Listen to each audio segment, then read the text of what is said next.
Yes, guys, what's going on? Adam McCullough here, Full-Time Devils. Hope you guys are all doing well. It's 8 o'clock. It's Transfer Daily Live time here on Full-Time Devils, and we're here to talk all about Manchester United and the latest transfer rumours in and out of the club. As you can see, there's only been 3 confirmed deals so far, with Valencia on his way out on a free and being released at the end of his contract, Herrera leaving on a free, and Daniel James coming in for £17 million from Swansea City. We're hoping to see more action soon. Obviously, Aaron Wan-Bissaka was one of those players that we've been expecting to sign for Manchester United and hoping he'd be confirmed sometime soon. And we're still waiting for confirmation on that one. Although the latest from the Times is that it will be very, very soon. And we're very close to an agreement in a deal for the player. And the deal will be worth around £55 million according to the Times. And that's something we've heard for the last couple of weeks now. We're only going to report something when it changes, because what else is there to say on Aaron Wan-Bissaka apart from the fact that we're just waiting for news that a deal has been confirmed or it's off. Either way, no news right now in regards to Aaron Wan-Bissaka. But there's been some breaking news in regards to Romelu Lukaku, and some from some reliable sources as well. Let me put my teeth back in. Fabrizio Romano of Marzio has got a quote of him, and I think it's taken from a video as well, which I've seen floating around on Calcio Mercato. And he's saying that Lukaku is a dream for Inter Milan. It's not easy to realise it, but yes, Inter Milan are trying to get him. Romelu has expressed his wishes to leave Manchester United. That's coming from Romelu Lukaku's agent, and that's after Romelu Lukaku pretty much said the same thing during his international break in the UEFA Nations League with Belgium. He pretty much admitted as well that it was potential that he was going to leave Manchester United, and it was potential that he would be going to Serie A, and in this case Inter Milan. Now, Inter Milan are in for him. Antonio Conte is the new manager there, and he wants a statement signing. Romelu Lukaku is possibly going to be that man, but United want a big lump of money for him, and they want a big lump of money, probably close to what we paid for him, which was a £75 million. Now, in terms of Romelu Lukaku, look, if he leaves or not, I'm not quite sure how I would feel. After last season, I think that, it makes sense to let him go. He didn't really fit in with the way that Ole Gunnar Solskjaer seems to want to play, which is with a quick number 9 running in between the lines. But Romelu Lukaku is a top Premier League striker. The whole team has been poor. The whole team has lacked confidence.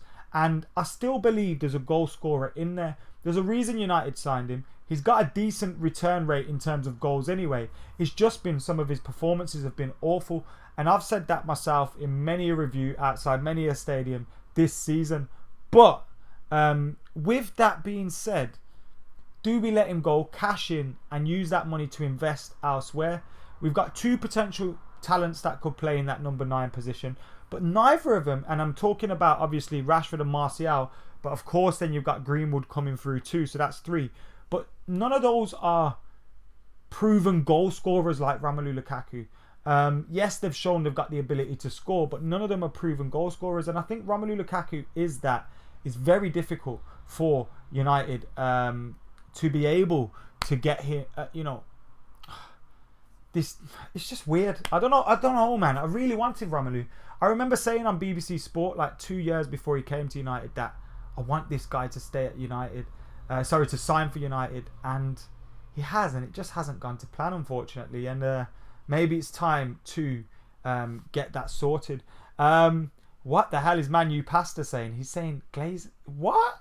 Glazers never in, mate. Glazers never in. The Glazers always out, but it's looking difficult. That's one transfer out that we'd all want to see. But who's got 3 billion? Who's got 3-4 billion? Not many people in the world have got 3-4 billion and are willing to stump it up for a football club. So it's a tricky place to be in. But any protest against the Glazers is a good one. But yeah, it's a weird position because you need to raise 3 billion, 4 billion to get Manchester United. Kevin Diaz says, why are we not in for Ruben Neves? I asked myself the same question. Marco's back in the comments. D-Miz back in the comments. Daniel Lee says we need to bring in players before we get rid of players. And I totally agree with you as well. That's probably what we're waiting for from Manchester United, is getting those players in before we can allow players to go. I know a few people mentioning Jim Ratcliffe in terms of buying Manchester United. I don't know what his financial situation is. I know he's a rich guy, one of the richest, if not the richest in Britain. But does he have 3 million, 4 million cash lying around? I don't know about that. And is he willing to part it for a football club?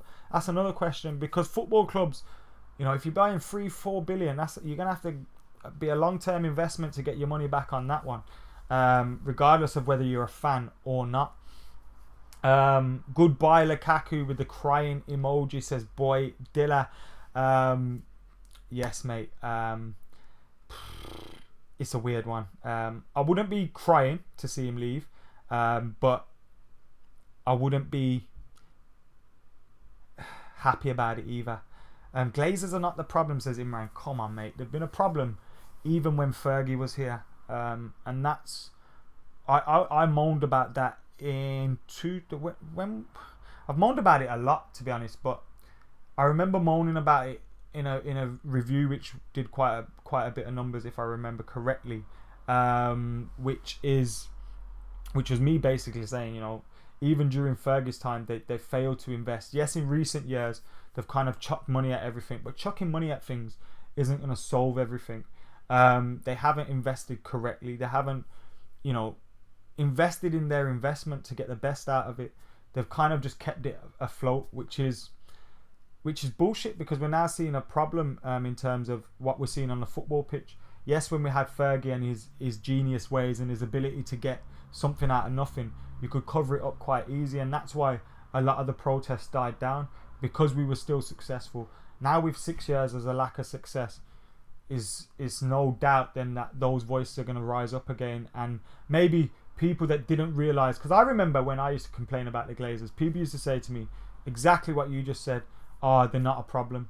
But they are a problem. Even when we were successful, in spite of the Glazers, not because of the Glazers.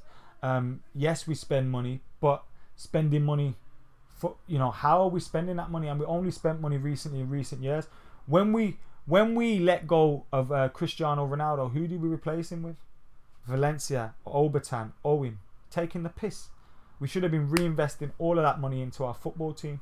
Fergie never got all of that money and reinvested it into his football team. Even when you look at Van Persie, how much was that? 28 million. Like, he weren't spending huge amounts of money compared to Chelsea, compared to other clubs around us at the time. So you can't say that we've always been spending this money. They've been spending it now because they've been seeing that, yo, shit, the success ain't coming no more. We need to chuck money at this. But they haven't invested any of their own money. It's straight up 1 billion out of the club, not anything in. Whereas Manchester City, on the other hand, complete role reversal. And you can see exactly what's happening on the pitch.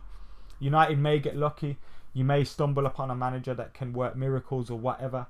Whether Ole Gunnar Solskjaer is that man, I don't know. But, you know, you're never going to get sustained success with different managers when you invest in the way we are at this moment in time. I've not seen TalkSport, but I don't need their input to feel really disappointed and sad with the current situation, says Sherwin. What is the chance of us getting signings Ollie wants before pre-season starting, says United Man. I'm not too sure, mate. I don't have a clue. If I knew that, I'd be a genius. I don't have a clue.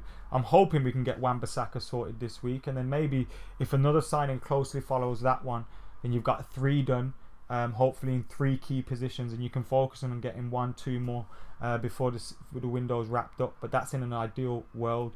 For those guys that are joining us late in terms of Romelu Lukaku, Romelu Lukaku is of course a Manchester United player at this moment in time. Nothing confirmed on this one, but his agent has been out in Italy seemingly to get a deal done with Inter Milan, and he's been reported as saying that Romelu Lukaku has expressed his desire to leave Manchester United to the club. So whether that will see him leave Manchester United remains to be seen, but hopefully we get some confirmed news on players in and players out, because United clearly need to, trim the squad a little bit in the coming days and maybe hours. Who knows? I might be back very, very soon. Anyway, guys, thank you for watching Full Time Devils. You've all been absolute legends. Make sure you keep it locked. We're back very soon with more Transfer Daily, and we've also just uploaded a podcast as well. See you later.